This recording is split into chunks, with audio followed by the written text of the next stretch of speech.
Hemos venido hablando hace unas semanas atrás del desarrollo espiritual. Y hoy justamente el objetivo o el tema de la misa es el discurso de la vida. Todos tenemos un discurso en nuestra vida. Bueno, discurso, etimológicamente la palabra dice así: enunciado o conjunto de enunciados con que se expresa de forma escrita u oral un pensamiento, razonamiento, sentimiento, deseo. O sea, un discurso es un enunciado o conjunto de enunciados, una consecutividad de palabras escritas oral, donde se expresan pensamientos, razonamientos, sentimientos, deseos. Es una exposición oral sobre un asunto determinado. Esto que estoy haciendo yo es un discurso, por ejemplo, pronunciada ante un público a fin de convencerlo o conmoverlo, en especial en un acto solemne. O sea, es esto que estoy haciendo yo. Pero yo creo, esto es muy mío, este tema es mío, por supuesto, muy inspirado por Giovanni Di Franco, por Conferencias del Espíritu Científico y por otros conocimientos que ustedes verán aquí. Pero yo pienso que todos tenemos un discurso en la vida, que todos contamos algo, cómo nos movemos, cómo actuamos, qué decimos, qué pensamos respecto a este u otro tema. Pero aún aquellas personas que no les importe esto, que estén para tomarse 2 cervezas lo mismo, y no están oyendo a mí hablando de filosofía. Inclusive esa persona que no está para esto, que lo que quiere es, a ver, que venga un espíritu ahí y te diga 2 o 3 verdades y 2 o 3 numeritos a ver si me saco lotería. Bueno, hasta esa persona que no está para escuchar estas cosas, también tiene un discurso. También tiene un discurso en su vida. Y lo va llevando. Y justamente hoy yo quisiera que entendiéramos sobre la premisa de que nuestros pensamientos son nuestros actos. Decía alguien: controla tus pensamientos para que puedas controlar tu vida. Si dominas tus pensamientos, podrás dominar tu vida. Si tú tomas tus ideas, tus pensamientos y puedes ser el rey de ellos, tú vas a hacer lo que tú quieras. Tú vas a lograr lo que tú quieras. Sobre esta base se trata más o menos este tema. Ahora, ¿qué es el pensamiento? Justamente sobre la base, sobre la premisa de controlar los pensamientos para poder controlar nuestra vida, estoy empezando este tema que habla sobre el discurso de mi vida. ¿Quién soy y qué cuento? ¿Qué cuento al caminar? ¿Qué cuento al andar? ¿Qué cuento con mi carácter? ¿Qué cuento con mis expresiones? ¿Qué cuento con mi manera de ser? ¿Qué cuento con mis ahijados, con mis amigos, con mis padres? ¿Cómo yo me comporto? ¿Qué ven mis hijos en mí? Bueno, para entender esto, vamos a ver qué cosa es el pensamiento. El cerebro es un conjunto de células, o contiene un conjunto de células llamadas neuronas. Dice que hay unas 100 billones de neuronas en el cerebro nuestro, que interconexionadas generan actividades mentales, pensamientos, emociones, memorias, recuerdos. Neuronas son como ustedes han visto muchas veces un espermatozoide, ¿no? Es como un gusanito que tiene una cabecita. Así es la neurona. Hay como 100 billones en el cerebro. Ellas se interconectan entre sí, y entre esas conexiones eléctricas que tienen entre ellas, bueno, se generan las actividades mentales, que son los pensamientos, las emociones, la memoria, recuerdos, etc. El mecanismo por el que algo material como el cerebro produce las actividades mentales, dice este criterio materialista, es totalmente desconocido. Ave María, por Dios. Lo explica bien el espiritismo científico. Bueno, el pensamiento es propio del ser humano, y gracias a esta capacidad intelectual, el hombre ha generado una cultura y una civilización. Gracias a que pensamos, existimos. Pienso, luego existo, diría el filósofo. O sea, gracias a que pensamos, existe una cultura, una vida. Hemos construido una casa, hoy tenemos un audio nuevo, por ejemplo. O sea, gracias a todo esto, es como el perrito que me compré, como el que se compró el carro. Como el día que yo primo. Bueno, hay que reírse de uno mismo. Gracias al pensamiento existimos. logramos convivir, ¿no es así? Bueno, el hombre ha generado una cultura, una civilización gracias a él. Parece ser que en el curso de la evolución, el pensamiento y el protolenguaje, o sea, los principios del lenguaje, los estados del lenguaje, aparecieron a la vez hace 400.000 o 300.000 años atrás. Ambas facultades están muy relacionadas. Se piensa normalmente en palabras, aunque también se puede pensar en imágenes. Se piensa muchas veces en palabras, aunque también se puede pensar en imágenes. Para los que quieren aprender caracol, podemos hablar de iroso cuando nos referimos al pensamiento. Cuando tenemos una idea y esa idea aún no se ha verbalizado, aún es un pensamiento. Una vez que yo la verbalizo, la digo, ya es una palabra. En caso de la profundidad del pensamiento que es tan iroso, pasaría a los vara, al hablar la palabra. Y esto puede traerme mucho bien o mucho mal, porque somos lo que pensamos. Recuerden que estamos sobre la base, en este tema, de que somos aquello que pensamos. El psicoanálisis plantea que existen en nosotros parte de nuestro pensamiento, nuestro criterio, nuestro cerebro, entre comillas, porque el cerebro psicoanalista no es la materia del cerebro, es otra cosa, en tres grandes partes: en preconsciente, consciente e inconsciente. El preconsciente sería a veces eso que tengo en la punta de la lengua. Ay, pero eso, yo sé cómo se llama, pero no me acuerdo. Ese es el preconsciente, ahí tiene información. Eso que tienes en la punta de la lengua, pero no te viene, y de pronto te viene. Pasó del preconsciente al consciente. Estamos hablando de todo el pensamiento freudiano. Me refiero a Sigmund Freud, uno de los padres del psicoanálisis. Bueno, pues el consciente, se sabe lo que es, y el inconsciente o subconsciente es un sitio donde está almacenada mucha información. Hay una relación, diría yo, entre lo que Allan Kardec, en el libro de los espíritus le hablan a él de la memoria dormida. Somos un espíritu que vamos a reencarnar, y cuando reencarnamos, la información de vidas anteriores se duerme, y él habla de una memoria dormida. Pero Freud y todo este mundo del siglo nos habla del inconsciente, pero también hay información dormida. Ave María, por Dios, qué relación tan casual. Casualidad no es. Carl Gustav Jung, un suizo que es de la escuela de Freud, es un seguidor de Freud. Él se separa de Freud, discrepa un poco de la teoría de Freud sobre el sexo, crea su criterio, y vamos a hablar un poquitico sobre este otro psiquiatra y psicoanalista. Dice que nuestra vida es resultado de nuestro inconsciente. En esto coincide con Sigmund Freud, aunque él habla de que el inconsciente es como un iceberg, ¿no? Como estas montañas de hielo que están en la Antártida, por lo que el Titanic se hundió. By the way, ustedes saben lo que pasó en el Titanic, ¿no? Cuando se fueron a montar, alguien dijo: este barco ni Dios lo hunde. ¿Saben eso? Bueno, pues nada, el iceberg lo hundió. Bueno, un iceberg, ¿no? Dice, ay, pobre gente del Titanic, que Dios la tenga la gloria. No me río de la desgracia, pero es un hecho histórico interesante. Bueno, el iceberg dice que el 5% del inconsciente está afuera, ¿no? Que es lo que estaría fuera del lo que iría por el mar. Pero ese iceberg entra hasta el fondo del mar, y ahí estaría el 95% de nuestro inconsciente. No se ve, está bajo el agua. Él hace este símil, esta comparación para explicarnos. Hay muchos fenómenos automáticos que actúan desde el inconsciente. Bueno, respiramos de manera inconsciente, el corazón actúa de manera inconsciente, los riñones funcionan de manera inconsciente. Hay muchas funciones en el cuerpo que actúan de manera inconsciente y están en esa parte escondida del iceberg. Nosotros no hacemos nada para que el corazón funcione. Bueno, quizás tenemos que hacer dietas, cuidar, no sé, hacer un poco de labio, pero ustedes me entienden.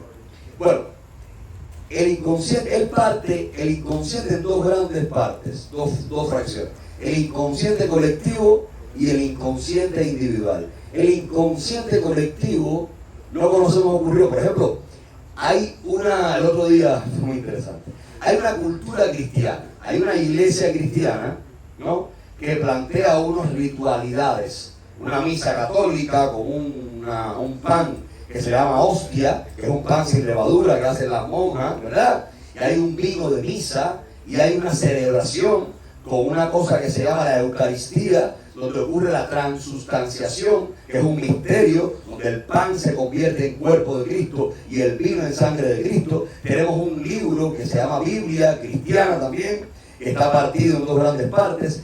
Todo esto, ¿a qué pertenece? A una tradición. O sea, hay un inconsciente colectivo. Vamos heredando arquetipos, palabra importante en este psiquiatra, porque él es el que habla de los arquetipos. El inconsciente colectivo sería aquello que trae la tradición, que nos crea, que muestra una realidad que no conocimos, pero que conocemos a través de los arquetipos, a través de la historia que esta realidad ha creado. Jesucristo no lo conocimos, ¿no? No lo vimos ahí, de frente. Vemos una cosa comiquísima, que después les cuento. Pero sin embargo sabemos que existe, porque hay arquetipos, señales que me traen su existencia, y así como muchas cosas. A mi abuelo no lo conocí, pero conozco a mi madre, que no solamente me habla de él, sino se parecía en mi tío, que hablaba como él, que tenía la misma voz, y yo puedo acercarme a esa realidad desconocida a través de ese inconsciente colectivo, que es lo que se va heredando del más allá. Bueno, el inconsciente individual, comienza desde la fecundación. Y este inconsciente individual puede estar relacionado con los traumas que tenemos, con enfermedades psiquiátricas, con conflictos que vienen de nuestro propio nacimiento. Ahora, este inconsciente está dividido en dos grandes partes. Y yo he explicado ahorita eso ahí. En self, o sea, quién soy yo, y el ego, a lo que yo me quiero parecer. Jung es quien establece estos dos importantes arquetipos. Un arquetipo, arc, del griego, que significa fuente, principio u origen, y tipos, que significa impresión o modelo. O sea, el tipo de la fuente o el tipo del principio es más o menos lo que quiere decir. Es el patrón ejemplar del cual se derivan otros objetos. El arquetipo es ideas o conceptos. El arquetipo es el patrón del cual se derivan ideas o conceptos. Y es más o menos lo que quiere decir la palabra exactamente. Un arquetipo es un modelo o un ejemplo de ideas o conocimientos del cual se derivan otros tantos para modelar los pensamientos y las actitudes propias de cada individuo, de cada conjunto, de cada sociedad, incluso de cada sistema. La cultura de un país, caballero, un cubano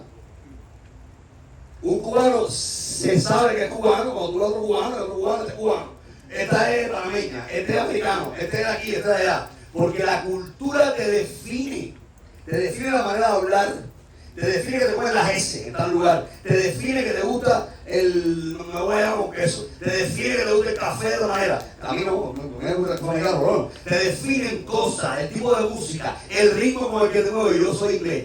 O sea, por ese lado,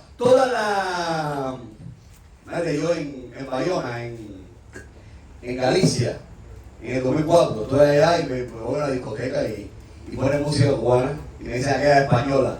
Ay, enséñame a bailar salsa, ¿eh? Madre, ¿tú supieras? No, pues venga a hacer algo, ¿no? Como ella no sabe bailar, yo así lo que sea, ella sí. A bailar salsa, se mueve uno así, yo inventando ellos. Ella, por supuesto, que no sabía lo que yo estaba haciendo. Las pobres, si después de mí, porque me duraron un poco de baño de tabla, que querían coger por pueblo. En fin. Esa cultura define quién eres. Son los arquetipos que van marcando la cultura. Dos arquetipos, self, aquello que somos, partiría el inconsciente, ya que está colectivo y dual en dos grandes partes. Self, eso que somos, y el ego, eso que queremos parecer. Las máscaras que tenemos ahora mismo, yo quiero que no se duerman. No, Ricky por allá está dormido, el pobre, que se ha levantado a las 5 de la mañana, ha aguantado un escándalo en la tacha y ahora está aquí aguantando la buena mía. Y yo quiero ser gracioso. Miren cómo hago, ustedes se ríen y lo hacen a lo mejor por pena conmigo, porque yo de chistoso de manera. Bueno, esto es el ego en este sentido. Es lo que yo quiero parecer. Y muchas veces, y es muy malo, se diferencia mucho lo que quiero parecer de lo que soy yo mismo. Y ahí hay un conflicto. Pero bueno, interesante que lo meditemos.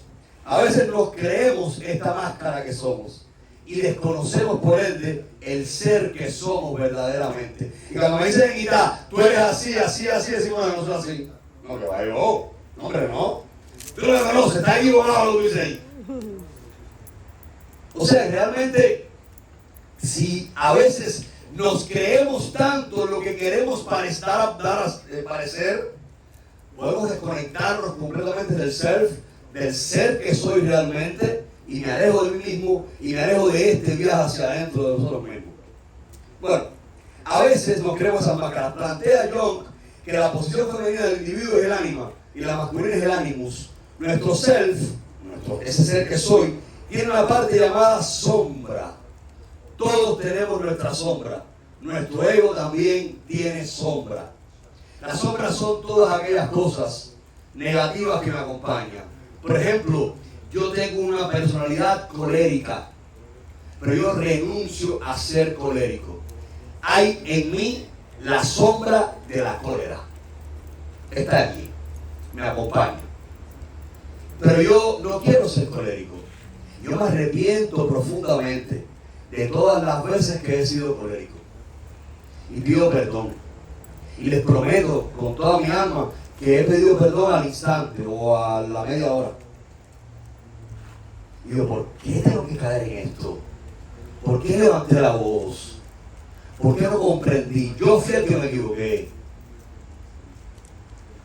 O sea, las sombras son aquellas cosas que nos deprimen, que nos bajan, que nos destruyen, que nos llevan hacia abajo. Las sombras son nuestros defectos. Esta sombra se parte, esta maldad, este defecto, este conflicto que minimiza, se parte en dos grandes partes. La sombra puede ser densa, lo que llamaría Allan Kardec como las malas inclinaciones. La sombra, por todo, es nuestra imperfección, aquello que arrastramos del pasado. Podemos arrastrar la sombra de vidas pasadas, el karma. Y también la sombra puede ser superficial, o sea, tener una tendencia a algo, no es tan grave entonces.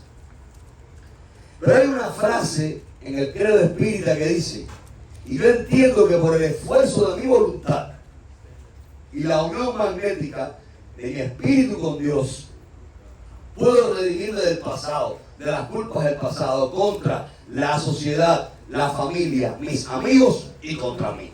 O sea que hay una combinación de verdades maravillosas que pueden permitir que la sombra desaparezca, y es mi responsabilidad que esa sombra se ilumine. Y eso es el esfuerzo de mi voluntad y la unión magnética de mi espíritu con Dios. Hay una gracia inmensa que viene para arriba de mí y que me va a repletar de gracia mañana. Esa gracia llegará estando arriba de Cristo. Ya viene con él desde el monte, por ejemplo. Hoy también está esa gracia actuando arriba de cada uno de ustedes. Pídanla. Esa es la unión magnética de mi espíritu con Dios. Esa es la más importante. Pero hay otra parte, porque somos libres, no somos marionetas. Tenemos libertad de estar aquí sentados o no. Tenemos libertad de andar por la vida. Yo respeto esa libertad. Y como tengo esa libertad, requiere esa voluntad mía de yo estar aquí sentado. Requiere esa voluntad mía de yo hacer un Padre Nuestro. Requiere esa voluntad mía de yo iluminar mis sombras y decidir no meter el grito, no fajarme, no armar un lío. Decir, no voy a portarme así, voy a reaccionar diferente. Define no hacer la droga que estoy acostumbrado a hacer, o no tomar el trago de alcohol que estoy acostumbrado a tomarme. Define pasar por encima de las ganas que puedo tener, por ejemplo. El esfuerzo de mi voluntad. No voy a permitir que nada me controle. No quiero que mis sentidos se alteren. Y no quiero ser esclavo entonces de una alteración de mis sentidos, ya sea un ácido o opioides. Por ejemplo, el esfuerzo de mi voluntad. Yo decido, yo mando, yo no quiero. Y yo estoy entonces generando pensamientos que van a generar en sí mismos el discurso de mi vida. Allá llegaré en breve. Si yo logro por el esfuerzo de mi voluntad y la unión magnética del Espíritu con Dios, que esa sombra se ilumine, pasamos a aclarar la sombra y se le llamaría sombra dorada. Qué felicidad que podamos llegar a ese punto, ¿no? Que podamos aclarar nuestra sombra. El pensamiento puede estar condicionado a la información que recibimos a través de los sentidos. Viendo todo esto, entendemos entonces que ese pensamiento, eso que pensamos, ese self, ese ego, esa sombra que tenemos todos, también está condicionado, toda esa creencia, por los sentidos. ¿Qué captan los sentidos? Los 5 sentidos básicos que percibe el organismo: oído, tacto, vista, gusto, olfato. Cada uno de los cuales es una herramienta utilizada por el cerebro para construir una imagen clara del mundo. El cerebro se apoya en los órganos de los sentidos para reunir información sensorial. O sea, que es un hecho que mi cultura, mi momento histórico, mi idioma, mi comunicación familiar se va elaborando en mis pensamientos. Me va elaborando criterios, maneras de ver la vida y tener una manera de pensar, de absorberla. O sea, que yo llego a crear un criterio de frente a la vida, lo sepa o no. Y ese criterio que yo llevo, creo, de frente a la vida, es mi discurso de la vida. Es el ser que soy. Es el ser que muestro. O al menos el ser que muestro. ¿Realmente sabemos cuál es nuestro discurso? ¿Sabes tú cuál es el discurso de tu vida? ¿Sabes tú qué estás contando? ¿Sabes tú qué ven cuando te ven? ¿Sabes tú qué oyen cuando tú hablas? ¿Oyen un grito? ¿Oyen una música suave? ¿Oyen una palabra de susurro? ¿Qué oyen? ¿Sabes tú qué la gente ve cuando tú caminas o cuando tú actúas? ¿Sabes tú qué estás contando? ¿Sabes tú qué ven tus hijos cuando te ven a ti? ¿Qué ven? Dicen que muchos muchos hombres alcohólicos son alcohólicos porque vieron de chiquito, de niño, vieron todo el tiempo a su padre o a su madre, con un vaso de alcohol en la mano. Y ese niño aprende por repetición. Entonces muchas veces esto destruimos la vida de un hijo porque la nuestra está destruida. ¿Sabemos qué estamos contando? ¿Sabemos qué estamos enseñando al mundo? Esto no es para crear juicio sobre nadie. Esto es para que despertemos y nos preguntemos hoy: ¿cuál es el discurso de mi vida? ¿Qué estoy contando? ¿Qué le estoy diciendo al mundo? ¿Cómo trato a la gente? ¿Cómo soy? ¿Cómo proyecto? ¿Tengo un corazón de carne, recuerdan? ¿O tengo un corazón de hierro? Tenemos una consecutividad. En medio de esta evolución del pensamiento, en nosotros se va generando, se va gestando el discurso de mi vida. Podemos ser conscientes o no de este discurso, pero todos tenemos un discurso. Y de pronto aparece la fe.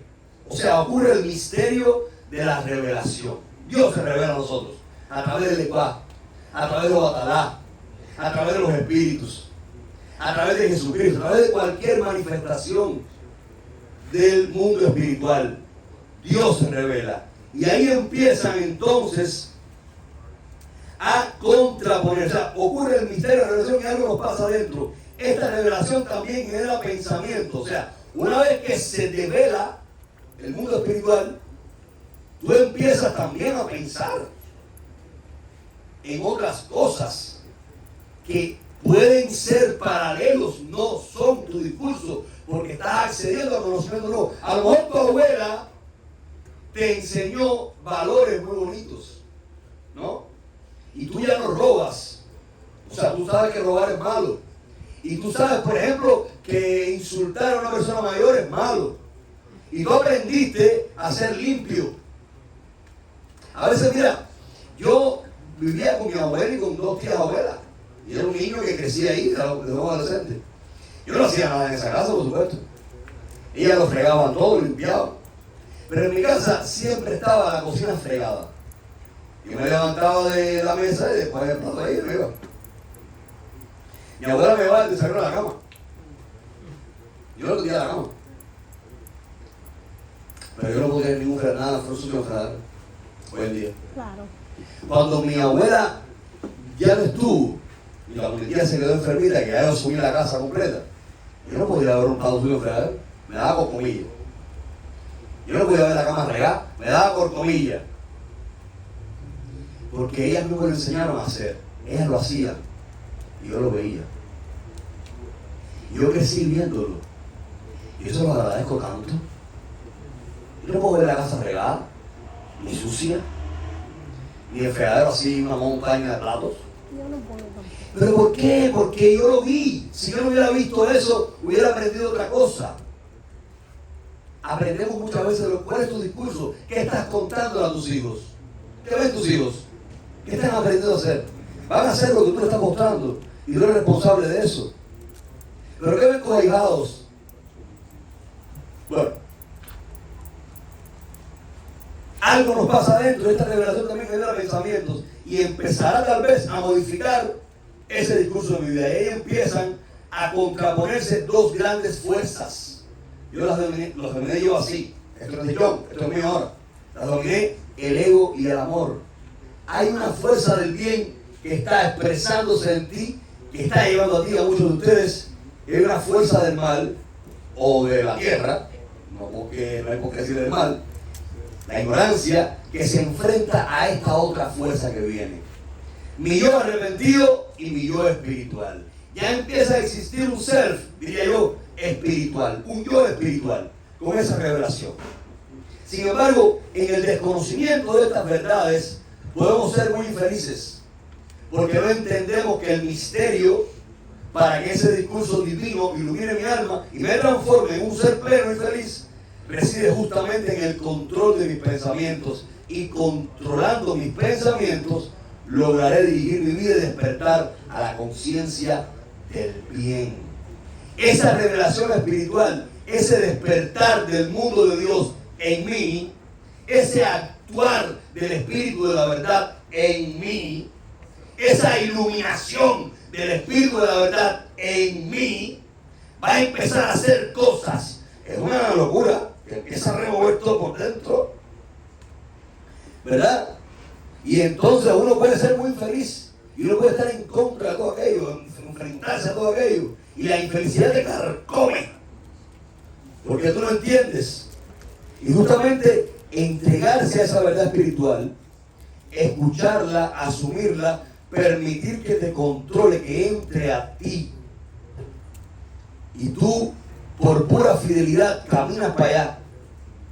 Mira, había un ciego a la orilla del camino, estaba el camino lleno de gente, y estaba Jesucristo en medio de toda aquella gente que todo el mundo lo tocaba para pedirle que lo curara, que le quitara esto, y había un ciego para allá, al borde del camino, que gritaba: Jesús, Jesús, hijo de David, ten compasión de mí. Y entonces él le dice: ve y tráiganmelo. Y van los apóstoles y dicen: oye, que había unos cuantos que tenían que darle patada al ciego para comer, porque los ciegos gritan mucho. ¿Sabes? Un ciego te habla aquí, te saca el tímpano. Pero claro, como no ven, se desarrolla mucho la... grita más que yo. Y entonces había unos cuantos que iban a dar la patada al pobre ciego, pero fueron los apóstoles y dijeron: oye, él te llama, ven. Y el ciego confió. Y yo podría haber pensado: no, con esta gente, me van a dar la patada ahí, me van a sacar del camino y yo no me voy a quitarlo como estoy gritando tanto. No, él confió y fue. Eso puede estar pasando aquí. Llegó delante de Jesús, pero confió de aquella gente que vino a buscarlo, que eran los apóstoles. Y llegó. ¿Pero qué quieres? Y quiero ver. Jesús escupió en el piso, le cogió el fango del piso, lo pasó por los ojos y le dijo: por tu fe has sido salvado. Y el ciego de Jericó pudo ver. Hoy puede estar pasando eso en tu vida. Hoy hay seres de luz que están llegando a tu vida para decirte: ven conmigo, déjate llevar, relájate con este discurso, disfruta de este discurso y déjate llevar, para que ese discurso espiritual que está ocurriendo en este instante, en la revelación del mundo espiritual a tu vida, te colme, entre a ti. Y ese discurso del mundo espiritual, esa revelación del mundo espiritual, transforme tu discurso ese que traes del mundo, ese que es un discurso quizás materialista, quizás que te hace sentir que tú eres el que más sabe. Y aún no sabemos nada. Y de esa manera, ese discurso espiritual podrá controlar tus pensamientos. Es muy sencillo. Ver pornografía te hace mucho daño, tremendo daño, porque está entrando por tus sentidos un goce material y estás usando tus pensamientos, cargando tus pensamientos de imágenes que no elevan el espíritu, que te van a llevar por un camino carnal o terrenal y van a atentar contra la espiritualidad. Por ejemplo, ahí va atrás, si viene Eyope en un cofá, si viene Ordi Otura o Otura Di, si viene cualquier Okundá o para Okundá o Okundá para, yo podría hablar y decirle a la persona, mire, usted no puede ver estas imágenes pornográficas, ni puede usted mezclarse con estas imágenes, porque su cerebro se va a llenar de perturbación que van a hacerle mucho daño para que usted logre espiritualizar su vida. Porque yo no sé si mis padres tuvieron que leer Kama Sutra para crearme a mí, pero no creo que haya que hacer nada de eso. Uno tiene una intuición natural que lo lleva a este acto instintivo sin tener ninguna necesidad de perturbarse. Perdónenme que he puesto ejemplos demasiado crudos, trato de no hacerlo nunca, pero es importante que lo traiga a colación, porque yo quiero aterrizar todo esto.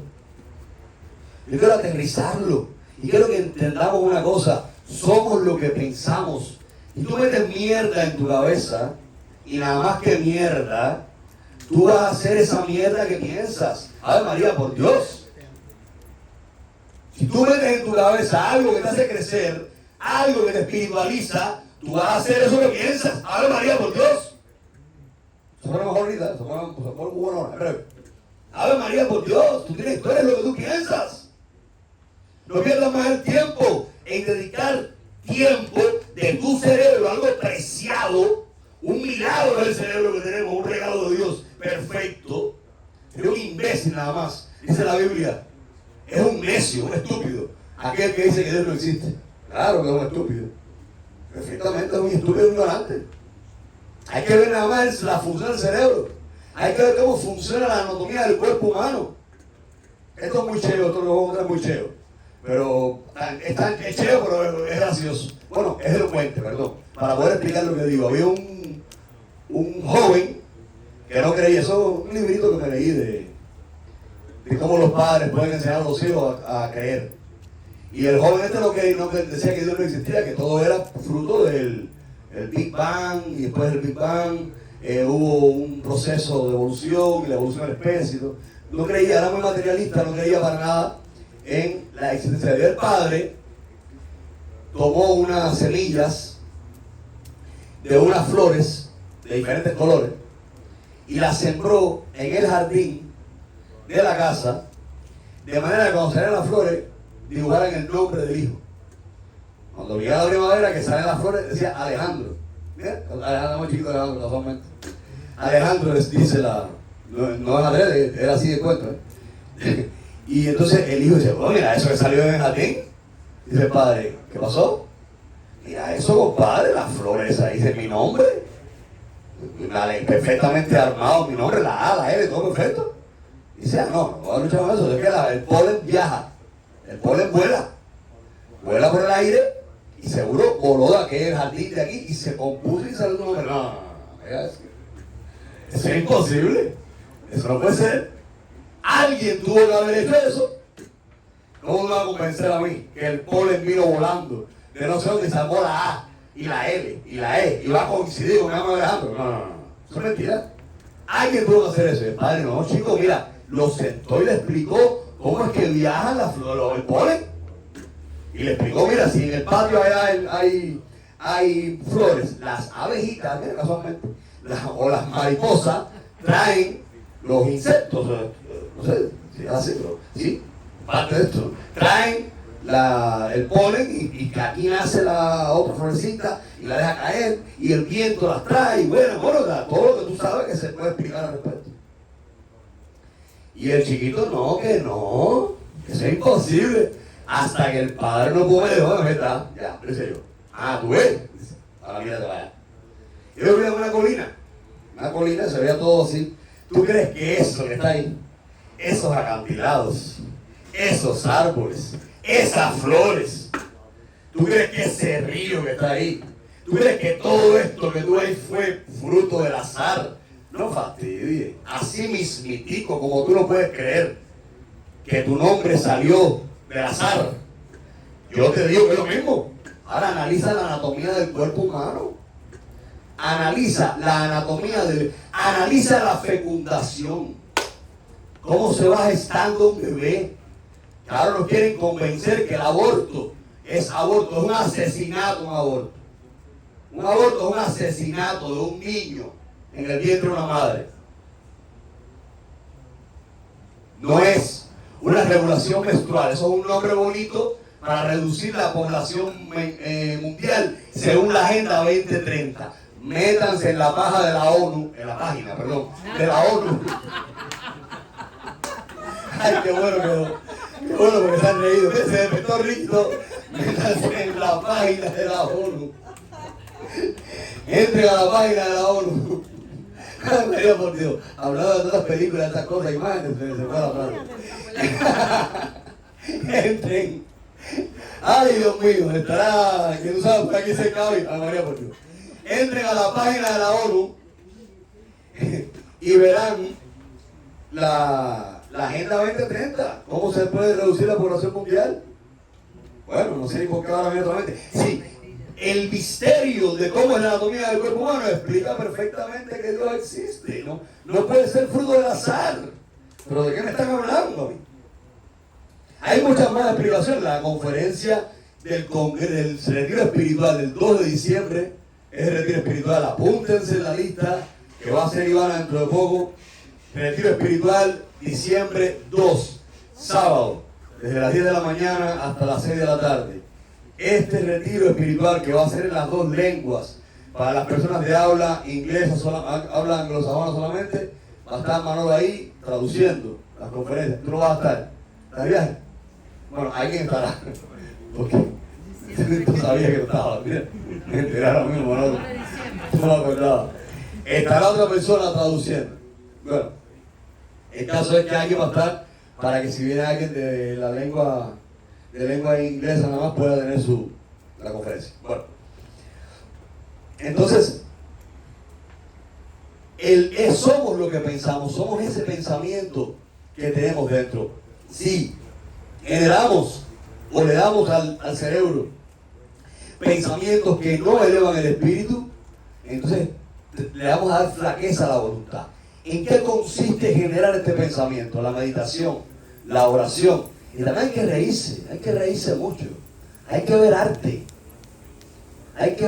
Yo creo que, recuerdo en Cuba que fue un insulto, porque vaya, con la injusticia la verdad. Y había una señora en Cuba, que no voy a decir su nombre, que dijo en un escenario, arte en Miami.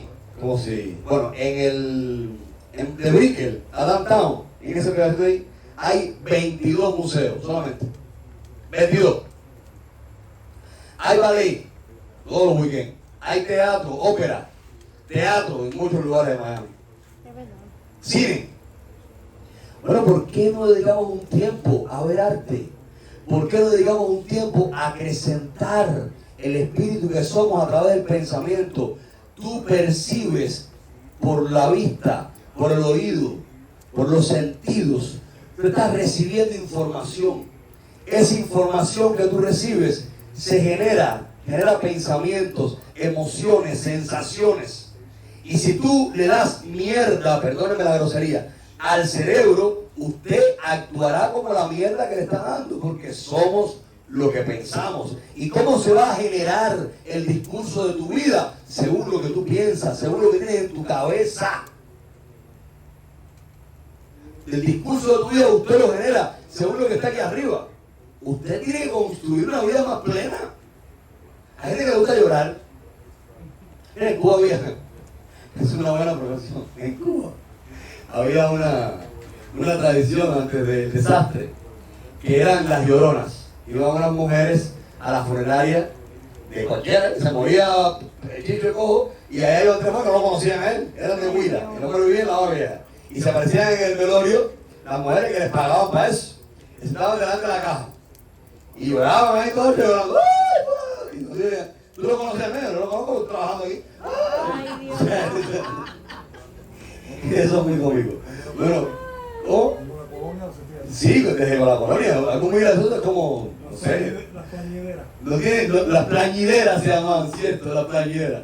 Algo como no tiene sentido, ¿no? Gente que lloraba por ver, eran actrices, aquí en la Cabrera, ahí en la funeraria. En fin, hay gente que le gusta sufrir porque hemos generado en el pensamiento que el sufrimiento es parte de la vida. Y si sufro, tengo algo. ¿Estás loca tú? ¿Qué masoquista? No. Vamos a alegrarnos, pero todavía. Controla tus pensamientos para que tus pensamientos no te controlen a ti.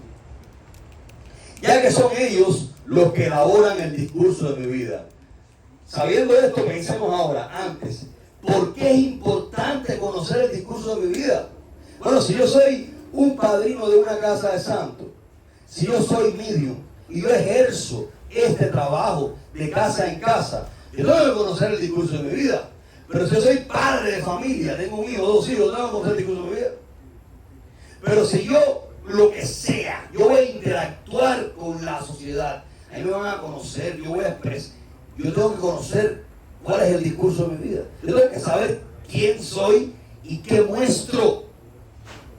Y si yo además de conocerlo, lo controlo y yo lo genero, ¡ay María, por Dios! Que tú puedas generar el discurso tú y decir lo que tú sientes que quieres decir. ¡Qué felicidad! Ustedes no se imaginan qué feliz estoy siendo de hace un tiempo para acá, cuando empezaron los espíritus a hablarme de este tema.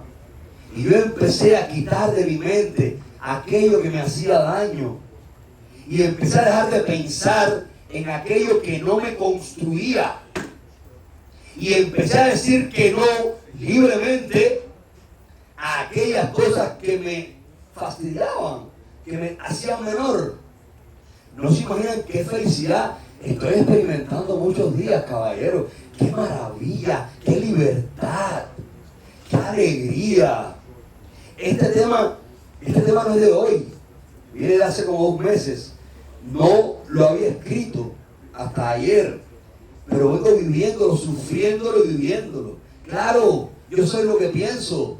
Si yo permito que mi cerebro esté ocupándose de lo que yo no quiero ser, yo no voy a hacer nunca lo que quiero ser. ¡Ave María, por Dios! Yo seré lo que no quiero ser, porque soy lo que pienso.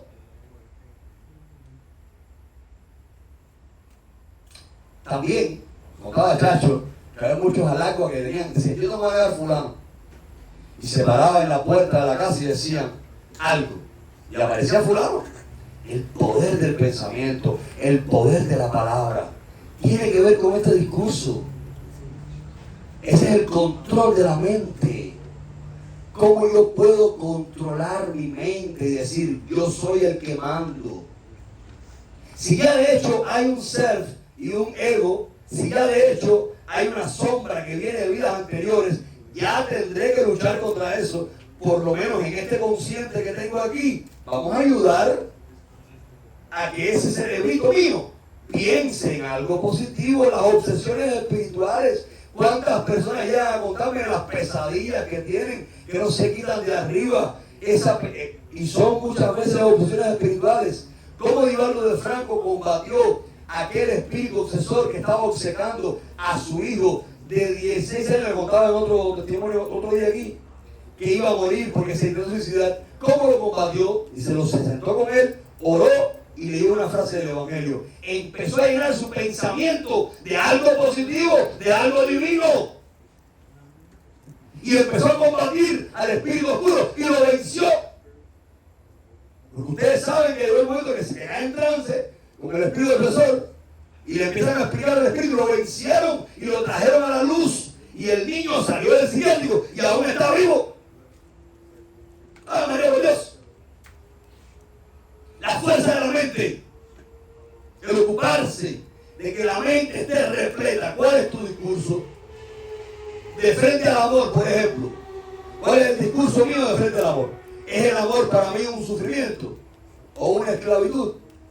¿Qué es el amor para mí? San Pablo diría algo muy hermoso en la primera carta de los Corintios. Yo voy a mostrarles un camino mejor. Si yo hablara las lenguas de los ángeles y de los santos, pero no tengo amor, no soy nada. Si aún diera mi propio cuerpo para tener de qué enorgullecerme, pero no tengo amor, soy nada más que un metal que resuena a un platillo discordante. Pero el amor es creerlo todo, soportarlo todo, esperarlo todo. El amor no es jactancioso. El amor no se alegra de la maldad. El amor no es envidioso. Y tienes toda una secuencia de meditación sobre lo que es el amor pleno de verdad. Hay cosas que se confunden con el amor. Y a veces el discurso de mi vida respecto al amor es el discurso de mi vida respecto a la codependencia. Es el discurso de mi vida respecto al apego, respecto a la esclavitud. ¡Ave María, por Dios! El amor no es una esclavitud. ¿Acaso una relación de pareja se puede reducir a la esclavitud, a la dependencia, al dolor, a los celos, a la persecución? Pero tiene que ser eso. Qué triste todo esto. Eso no es así. Eso no es así. Mi abuela me hablaba tan bonito de su relación amorosa con mi abuelo. Me decía siempre, mi único novio, mi único esposo de toda la vida. Y me hablaba tan bonito. Ella tiene 9 años. Y ella se enamoró de él con 9 años. Pregó mi abuela, ¿eh? Pero no pasó nada.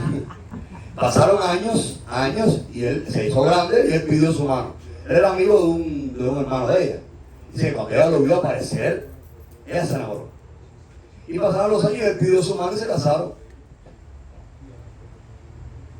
Y me hablaba tan bonito de aquello. Yo puedo conocer, lo que no conocí quizás en mi vida, creo que sí, en algún momento. Pero ella me hablaba tan bonito del amor. Entonces yo creo que es algo más que esclavitud. Yo creo que es libertad. Yo creo que es felicidad. Mi abuela es una mujer realizada, una mujer buena, una mujer noble, una mujer feliz. Y el amor te transmite felicidad. Entonces si hay algo más, si yo te estoy contando que hay algo más, revisa tu discurso para que tu pensamiento no te haga un esclavo de lo que no es verdad, para que no les pongas nombres a aquello que no es así, que tiene otro nombre. Por ejemplo, esto es un ejemplo. ¿Cuál ha sido mi experiencia al respecto? ¿Tengo algún criterio? Y respecto a la pobreza, ¿qué es la igualdad? ¿Cuánta gente tonta e ignorante repite el discurso comunista de que todos somos iguales? Eso es mentira. Párense delante de un espejo aquí todo el mundo, nadie es igual a nadie. Ah, espérate. La Declaración Universal de los Derechos Humanos dice que todos, y la Constitución de los Estados Unidos, uno de los documentos más relevantes de la historia y más adelantados desde el punto de vista humanista, plantea que todos somos iguales ante la ley. Of course, claro que sí. No one above the law. ¿No? Lo dije más o menos bien. Nadie está por encima de la ley. ¿Ok? Todos somos iguales ante la ley. Ahí sí. Pero un médico no puede ganar el mismo salario que una persona que corta césped. Una persona que corta césped es tan digno como un médico porque tiene el mismo derecho ante la ley que el médico. Pero el médico estudió 5 años. Pero el médico tiene responsabilidades extremas cuando el peligro más grande del que corta el césped es que le meta con una piedra a la ventanilla del carro de Llana. Pero el médico ganando un corazón puede perder una vida.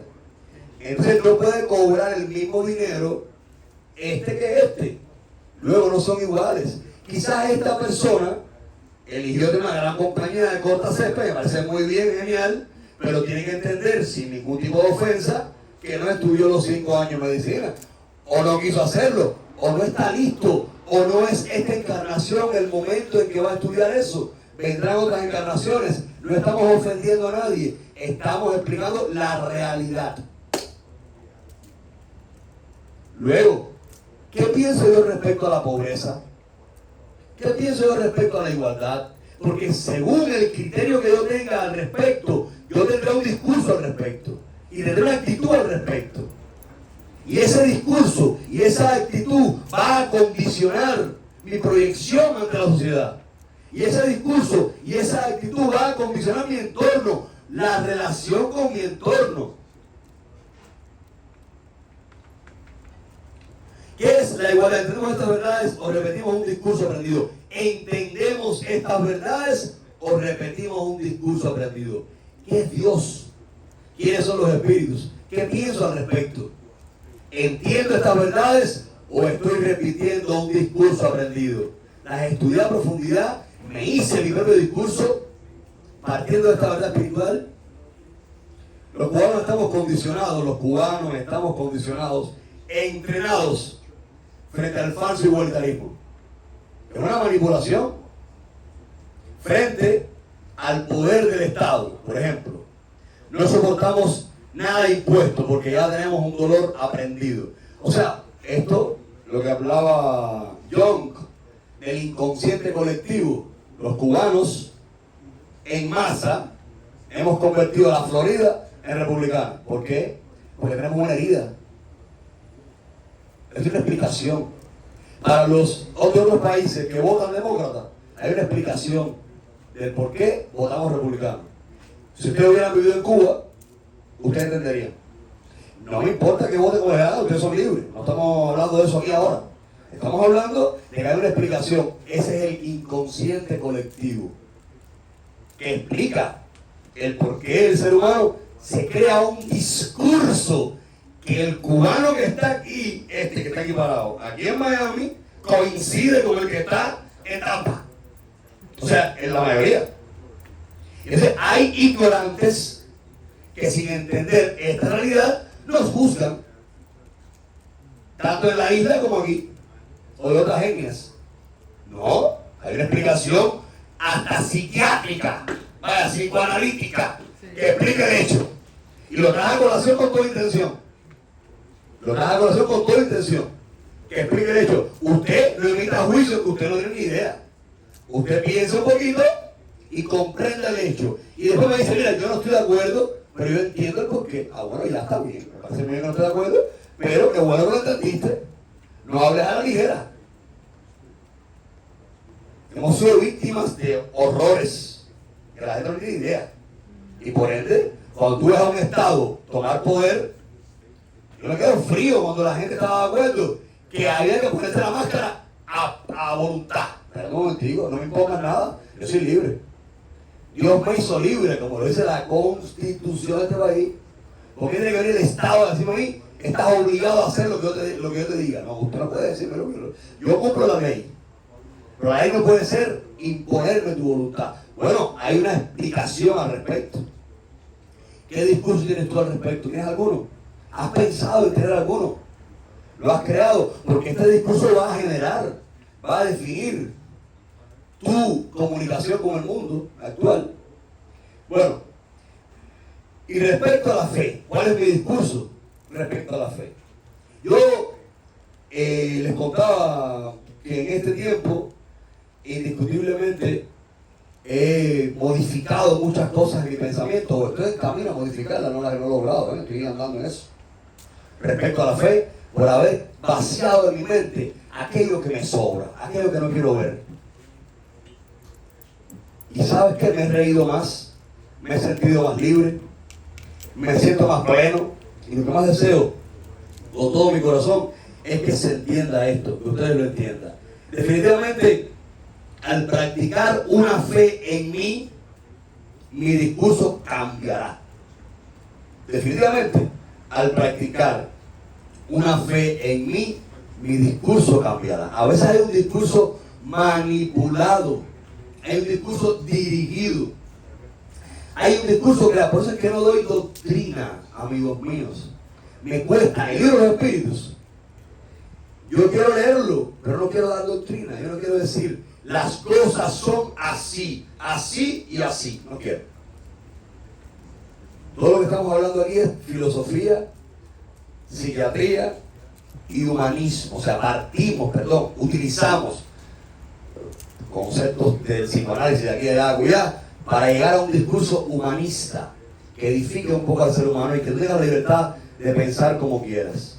Porque no quiero adoctrinar. Y a veces estamos siendo adoctrinados constantemente. Y yo me horrorizo cómo no pensamos porque no tenemos un discurso propio. Porque repetimos lo que nos cuentan. Y entonces me dejo manipular y me dejo mover para acá, para allá, para cuidar. Si lo dice la televisión es porque es verdad. ¿Entendió eso? Eso fue lo que yo estudié manipulación. Usted coge la cámara, le pone a Miriam un close-up, un primer plano, y le pregunta de Sheila, y le habla de Sheila enferma, y ella se va a emocionar y va a empezar a llorar, y ya tú manipulas a todo el mundo con esa imagen de ella. Le quitas la voz de ella, pones otra voz, haces una historia completa, y de pronto ya el que ve lo que está viendo se echa a llorar, y tú manipulaste completamente al espectador. Pero hay que estudiar el cine para saber eso. Tenemos que llegar a crearnos nuestro propio discurso. Y ese discurso elaborarlo desde nuestra propia experiencia de vida y no permitir que nadie entre a manipularme. Si respecto a la fe, esto existe, seremos fuertes. De una hijada. Yo cuando llegué, aquí termino ya, cuando llegué a la religión nuestra, ustedes saben la historia, los que estuvieron en el retiro espiritual, ustedes saben cómo fui obligado por el Espíritu a estar aquí parado hoy. Hoy me arrepiento. Y yo no entendía esto. Yo no entendía que viviera en espíritu, ni que una prenda, yo no entendía. Intelectualmente yo creía que había pasado superado eso. Tonto yo. Y entonces yo dije, bueno, si yo tengo que hacer esto, porque yo no lo entiendo, pero tengo que hacerlo, yo lo voy a hacer, pero voy a estudiar. Yo quiero entenderlo. Yo no quiero poner una flor, ni buscar bueno, no voy a hablar de eso, una flor, o una fruta, o lo que sea. Si yo quiero entenderlo. Y voy a estudiar. Y lo primero que hago es preparar el guión del documental. Y empecé a investigar para el documental al agua antes de tener santo hecho. Y empezaba a preguntar, a buscar información, literatura, a leer. Me quedé petrificado cuando empecé a entrar en el proceso. Yo tengo una hijada que entra, se va a la iglesia, no sé qué iglesia es, una de esas, y deja la religión nuestra y la abandona. Y yo decía, pero qué ignorante, con todo el respeto, que tiene todo el derecho a hacer lo que le da la gana. Porque el camino es estudiar lo tuyo. Tú me has preguntado a mí qué cosa es el Alá y yo. Tú me has preguntado a mí por qué son las piedras, por qué los caracoles. Tú me has preguntado a mí, o sea, tenemos que crearnos un discurso de nuestra propia fe que a veces ni entendemos. No sé por qué es la piedra del lenguaje, yo sé que el lenguaje me resuelve y me ha dado cualquier cosa, pero yo no sé por qué es eso. Y para tú crearte ese discurso, tienes que estudiar a profundidad estos misterios. Y crear tu discurso. Y poder explicarlo con elocuencia. Y poder conmover al que te escucha, porque te deslumbras cuando lo conoces. La termino ya. Dice que había en Cuba el rumor que asesinaban niños el 3 de diciembre. Y los mataban para un fundamento de palo. Y no sé qué más, Eso era un rumor que había, sí. ¿Y qué pasa? ¿Qué? No quiere, eso no quiero. ¿Quién dijo algo por ahí? Tú, no quiero decir eso. Pero sí, es por ahí mismo. El caso es que las autoridades ibis le dicen a don Fernando Ortiz, un gran intelectual cubano, que investigue este hecho que estaban asesinando a los niños el 3 de diciembre, para que él escriba un artículo en contra de las tradiciones africanas. Este gran intelectual cubano, blanco, rico, investiga profundamente esta historia. Pero ¿qué pasó? Cuando él investiga se da cuenta que era mentira, que no habían tales sacrificios, y se enamora de las tradiciones africanas. Y don Fernando Ortiz es el primer intelectual cubano, quizás, y uno de los que más libros ha escrito sobre las tradiciones africanas, porque se convierte, se enamora profundamente de esta maravilla. Y yo, salvando las grandes distancias que existen entre ese gran intelectual y este pobre ser que está aquí, lo entiendo. Porque cuando tú estudias psiquiatría, psicología, cuando tú estudias etnología, antropología, humanismo, teología, y cuando tú vienes de allá para acá y entras a esta fe, cuando estudias filosofía y tú entras a esta fe afrocubana y tú empiezas a ver las ceremonias secretas hermosas, y tú empiezas a estudiar el caracol, y tú empiezas a estudiar, hablaba con Natacha hoy de cosas de salud y alimentos, y tú empiezas a estudiar lo que te quitan en cada signo, tú te quedas muerto, loco, no puedes creerlo. Cuando tú empiezas a estudiar la anatomía del cuerpo humano y te das cuenta que Guatalá representa los glóbulos blancos, los anticuerpos del organismo, y Changó, los glóbulos rojos, que es la hemoglobina que transporta el oxígeno por el organismo, te quedas loco. Pero cuando tú estudias pintura y tú te das cuenta que o física, que los colores primarios son el blanco, el rojo, el azul, el amarillo, es así, artista. Bueno, y te das cuenta que los 4 santos fundamentales son Obatalá, Changó y Yemayá Ochún, que son los 4 colores primarios. Entonces, estos negros, ¿de dónde sacaron tanta información? ¿Vendrá acaso el conocimiento de África o realmente viene de Grecia? ¿De dónde vendrá? Hay tanto conocimiento en África. Te quedas petrificado. Y esto le pasa a grado superlativo a don Fernando Ortiz, porque él se deslumbra cuando él se da cuenta de lo que estos negros explican. Ave María, por Dios. En el siglo XII, en el siglo, creo que XII, es cuando Galileo dice que la Tierra es redonda y se mueve. Creo que por ahí.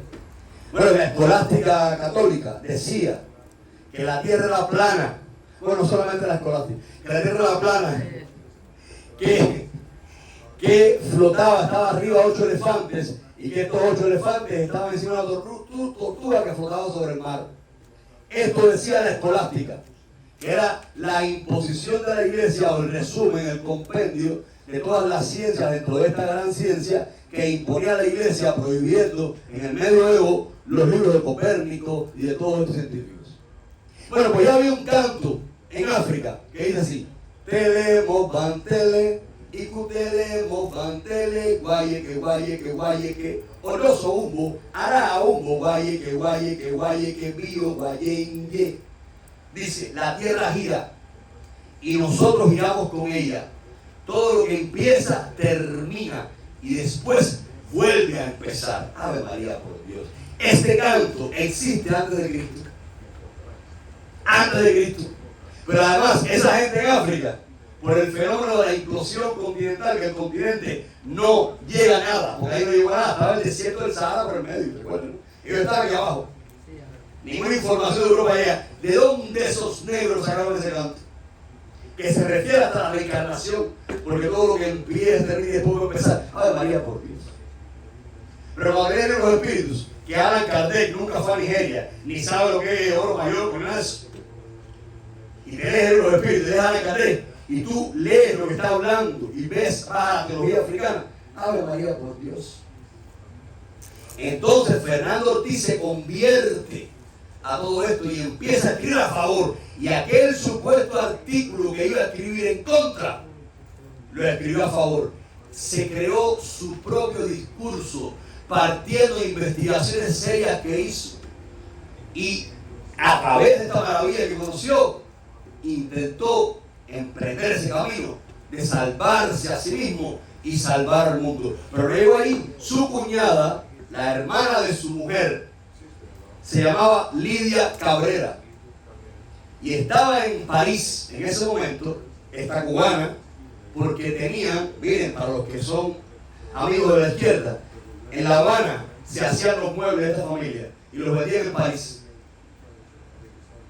Esa era La Habana antes del desastre. Y ella estaba allá en París y leyó un artículo del cuñado, Fernando Ortiz, y se interesó y viajó a Cuba y fue a buscar a Omito Mi. Omito Mi, una bonilla en allá que fue su nana, que fue la que la crió. Y le preguntó y le preguntó y le preguntó hasta que se consagró y entró en la religión nuestra. Lidia Cabrera, que muere con 90 y tantos años ahí en Coral Gables viviendo. Y nunca bajó la cabeza delante de la desgracia. Esa gran mujer escribió el libro más importante de investigación escrito en Cuba, que se llamó El Monte. Este criterio es de Guillermo Cabrera Infante, un premio Cervantes de Literatura, que también tenemos el orgullo de haber sido cubano.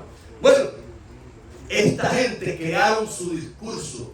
Busca del Monte y lee. Es un diccionario de hierba espectacular. Y es un libro, es un documental, es un libro espectacular de hecho. Crearon su discurso. Hoy el llamado de esta misa es que creemos nuestro discurso. Es que nos interesemos por pensar aquello que del Espíritu viene, para que Espíritu seamos en el cuerpo, en el alma y en el mundo. Y para que hagamos posible realmente la instauración de todos estos valores en este más acá. Les pido perdón por el aburrimiento. Que Dios les bendiga. Padre nuestro.